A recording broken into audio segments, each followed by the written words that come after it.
નમસ્તે, મારું નામ ડૉક્ટર ઉત્તમ બેડડિયા છે. હું કન્સલ્ટન્ટ ફિઝિશિયન તેમજ ક્રિટિકલ કેર સ્પેશિયાલિસ્ટ તરીકે આયુષ હોસ્પિટલમાં છેલ્લા 2 વર્ષથી ફરજ બજાવું છું. આજે આપણે વાત કરાવવાની છે એક 23 વર્ષના દર્દીની કે જે આપણે આયુષ હોસ્પિટલમાં ઇમરજન્સી વિભાગમાં લાવવામાં આવ્યા હતા.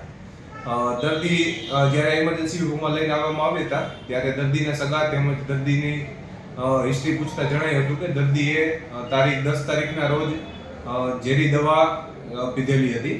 જે ઝેરી દવા પીધેલી હતી ત્યાંથી પછી દર્દીને કોઈ બહારની હોસ્પિટલમાં લઈ જવામાં આવ્યા હતા.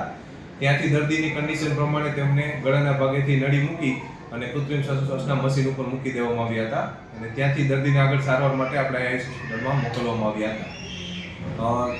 દર્દીની તપાસ કરતા જણાયું કે દર્દીએ જે ઝેરી દવા પીધેલી હતી એ દવાને ઓર્ગેનોફોસ્ફરસ તરીકે ઓળખવામાં આવે છે.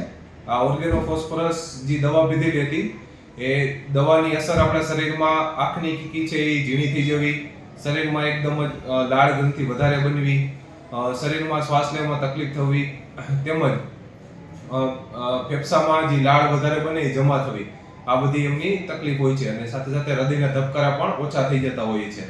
એટલે આગળ સારવાર માટે દર્દીને નીચે ઇમરજન્સી વિભાગમાં મારા દ્વારા આ ઝેરી દવા જે પીધેલી હતી એ દવાની અસર ઓછી થાય એના માટેના ઇન્જેક્શનો તે સારવાર નીચે ચાલુ કરી દેવામાં આવી.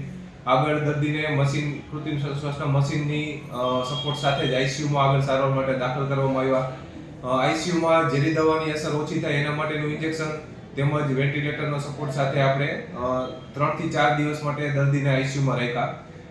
3 થી 4 દિવસ પછી દર્દીની ઝેરી દવાની અસર ઓછી થતા આપણે ધીમે ધીમે દર્દીને વેન્ટિલેટરના સપોર્ટ ઉપરથી નીકાળી દેવામાં આવ્યા.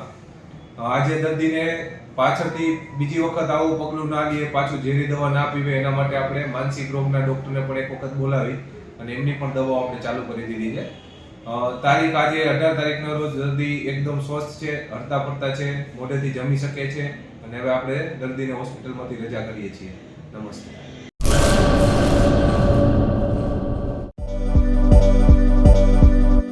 નોકરી માટે સુવર્ણ તક. LIC સાથે મહિલા વીમા સલાહકાર તરીકે જોડાવાની અમૂલ્ય તક. વીમા સખી મહિલા કરિયર એજન્ટ વિશેષ ભરતી યોજના. સ્ટાઇપેન્ડ 3 વર્ષ માટે પ્રથમ વર્ષે ₹7,000 દર મહિને, બીજા વર્ષે ₹6,000 દર મહિને તથા ત્રીજા વર્ષે ₹5,000 દર મહિને. આકર્ષક લાભો: housing loan, group insurance, medical insurance. વિકાસ અધિકારીની ભરતીમાં વિશેષ આરક્ષણ તથા વય મર્યાદામાં પણ છૂટછાટ, ગ્રેજ્યુઇટી તથા અનેક લાભો.